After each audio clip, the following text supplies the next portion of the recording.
So if any asset on CoinMarketCap could rise through the ranks like a phoenix this next cycle, it will be Digibyte.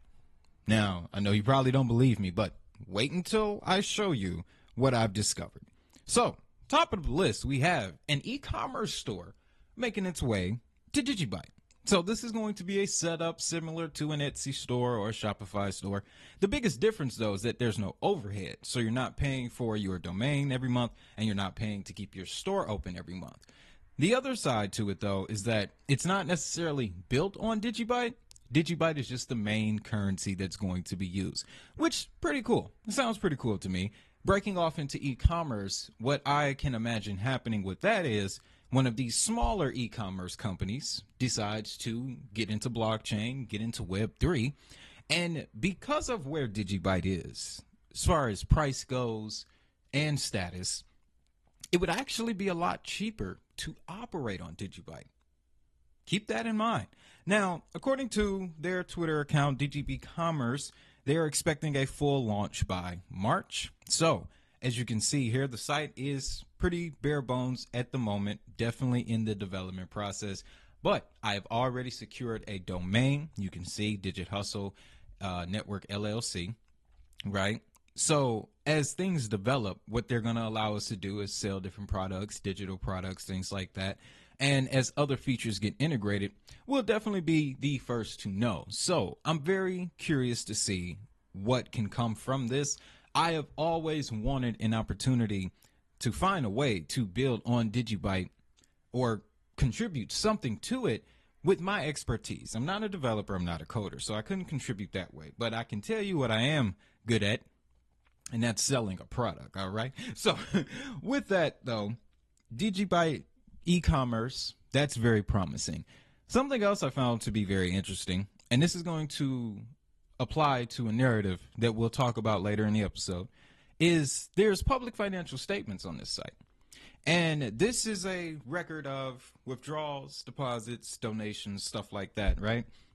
And what you'll see right now is that half of it is in Digibyte and the other half is in the euro. So it's very interesting. Makes me wonder what else has been going on out there. Like I said, later in this episode, I'm going to share with you my personal experience with Digibyte. And I'll tell you that I now understand that there are two different factions in the Digibyte ecosystem, one in Europe and one in the United States. And that's how I think in this next cycle, Digibyte does have a chance. But let's get into this next development, though, because this one's got some meat on it. It really does. So we have GitBlockio. This is an integration that will bring Web3 applications to Digibyte. GitBlockio is also a blockchain as a service company based in Europe. Okay? Don't worry, we're going to touch on it. But what this is going to do for Digibyte is it's going to bring APIs. And you guys know I've been yelling about APIs ever since the payments discussion in March. And I want you guys to understand how flexible they are. Application programming interfaces. It's what allows traditional companies to program whatever they want, build apps on these blockchain networks. So through GitBlockio, who has quite the vast ecosystem, they've worked with the biggest players in the crypto space already. They're going to allow people to build Web3 applications on Digibyte. And this is also going to allow smart contracts to run on Digibyte, which we know if you can run smart contracts, you can then create DeFi marketplaces, NFT marketplaces, crypto exchanges, non-custodial wallets. The limitless potential is all in front of you. So that's why I said this one's got some meat on it, right? It's going to allow increased developer activity for Digibyte.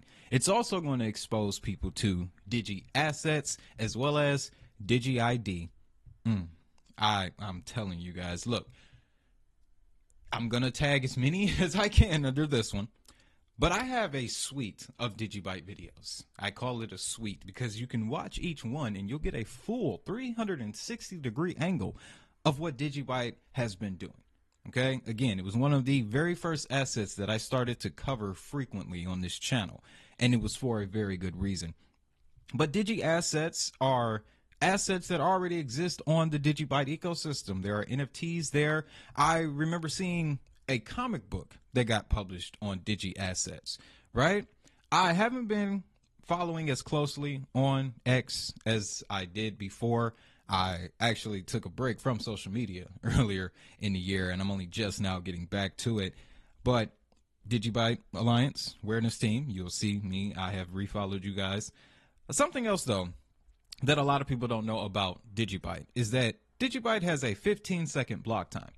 This means that transactions take no longer than 30 seconds, okay? And if you do the math, you'll learn that at full capacity, Digibyte can do 1,000 transactions per second. 1,000. That puts it on the same level as XLM, Cardano, and Tron, which is, that's pretty decent company, in my opinion. That's pretty decent company. So through GitBlockio, now developers will be able to access all of this potential. And again, Digibyte has a lot of potential. I'm going to let you know if you're new to the space, right? So goes all the way back to January of 2014, January 10th, 2014. It's a derivative, a fork of Litecoin. But Digibyte runs the same kind of codes as Bitcoin.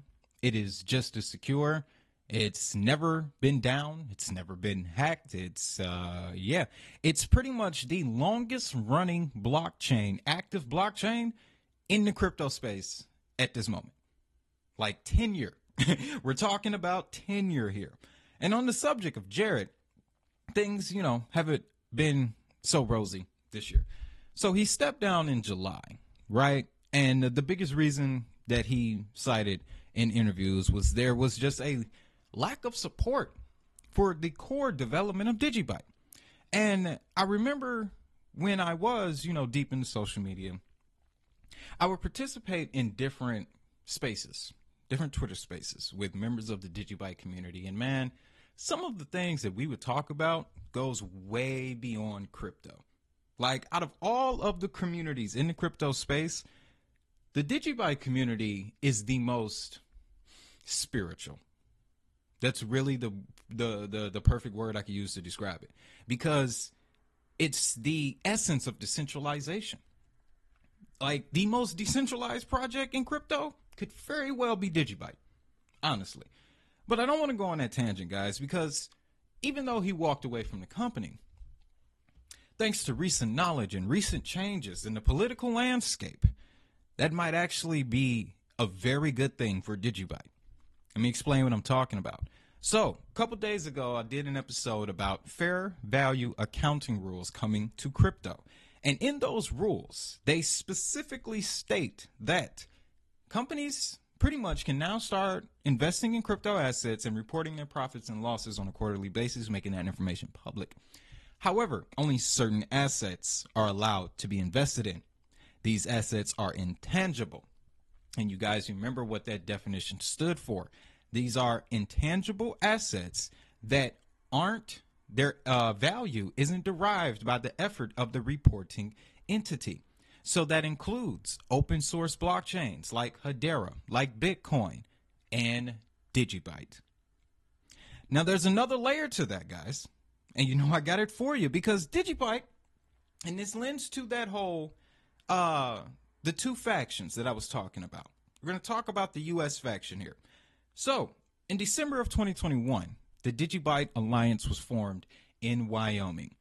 Now, I'm just going to cut straight to the meat of this because during that upon incorporation in March of 2021, the Digibyte Alliance was in the process of securing 501c3 tax-exempt status from the IRS, assuming that the Digibyte Alliance's application, which was filed in July of that year, is approved, and it was. Both cryptocurrency and fiat contributions to the Digibyte Alliance will be eligible as tax deductible. That is very interesting because that's even more incentive for a company to get involved with Digibyte, especially now that these fair value accounting rules are in place. And let me just make you privy to the roster of the Digibyte Alliance here. We have Michelle Dodery, a former U.S. Department of State attorney and former member of the Digibyte Awareness Team serving as president. Laura Taylor, a Digibyte community leader, Frederick Gableman, core member of the development team for Digibyte, and John Song, a finance and investment professional, will serve as vice presidents to the board. Jana Solpizio, former attorney and former member of the Digibyte awareness team, will step in the role of secretary, with David Pope, co-founder of the Wyoming Blockchain Coalition and former member of the Wyoming Legislative Blockchain Task Force, will serve as treasurer. Crystal McDonough, founder of McDonough Law, a Colorado and Wyoming corporate law firm with expertise in both commercial and blockchain industries, will serve as general counsel. Now, why is that so important to me? Why am I emphasizing Wyoming? Because you want to know what bank is in Wyoming? Custodia Bank. Now, what I'm about to tell you, there's nothing in print about this. This is just a theory, but it's so close. Custodia Bank is ran by Katie Long. Katie Long is at the forefront of bringing commercial banking into crypto, and the government at every turn is doing everything they can to stop her, right? What if there was an open source blockchain in her area that she could use to emphasize the abilities of blockchain technology? Not the trading aspect, not any of that nonsense, but the ability of it.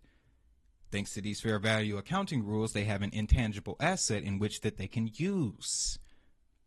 Now, this also lends to, guys, some of the personal conversations I've had. Now, I'm not going to reveal names or anything like that, but I just remember in the fall of 2021, okay, Metaverse Mania, bull run, everybody's feeling good. I had a 2.5-hour conversation with a member of the Digibyte community where he exposed to me that there are big plans, okay? Now, we've heard this before, but these plans involve educational initiatives.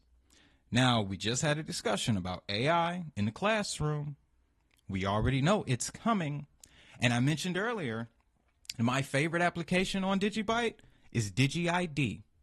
So what do you think is about to happen, ladies and gentlemen? They're building out a base in Wyoming that is very strong. I'm seeing a situation where, thanks to the nonprofit organization, the Digibyte Alliance, the conversation politically going on with custodian Katie Long, it gives the opportunity for Digibyte to be showcased. It just has to be put on the stage. All right? Now, I'm going to end with what I personally think needs to be done for Digibyte.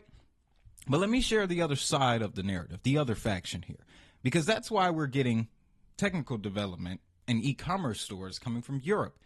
So I can't recall the date at the moment, but DigiCorp Labs is another arm of the Digibyte ecosystem, okay?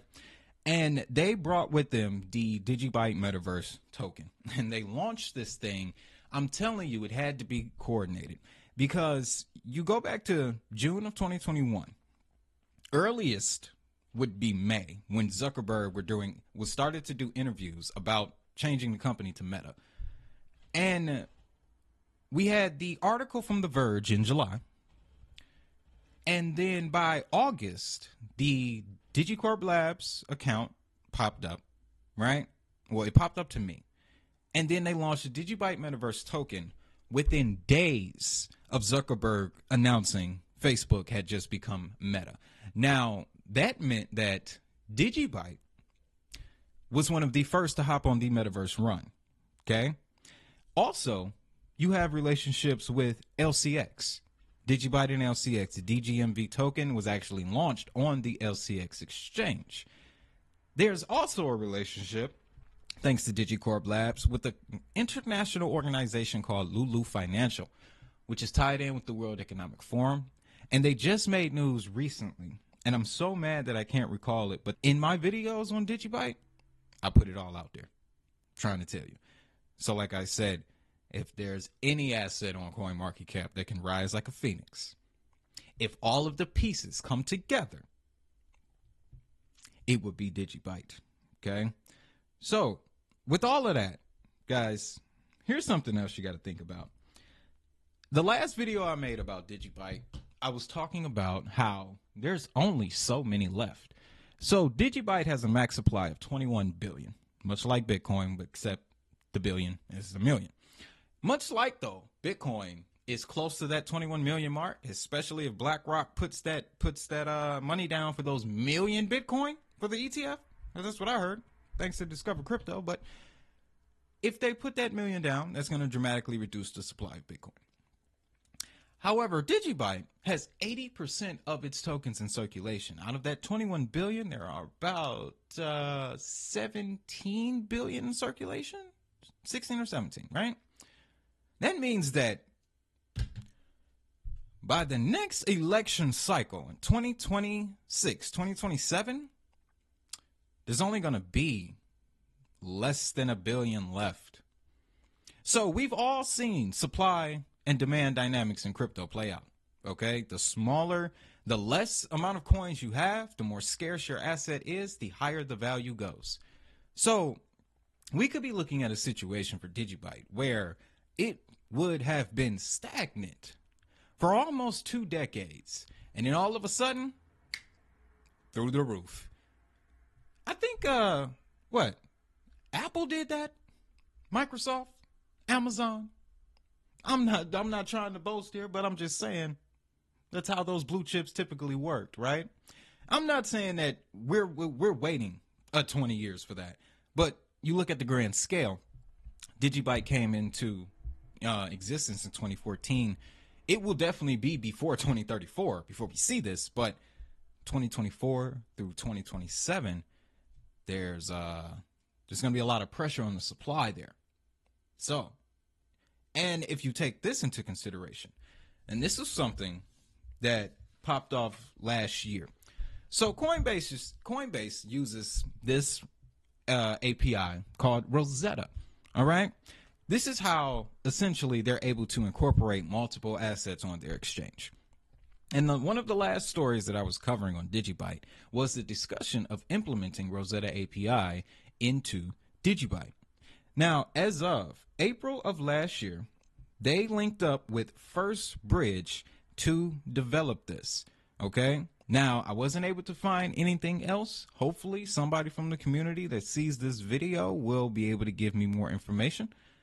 But if they complete this, if this goes through, then that's a Coinbase listing right around the corner.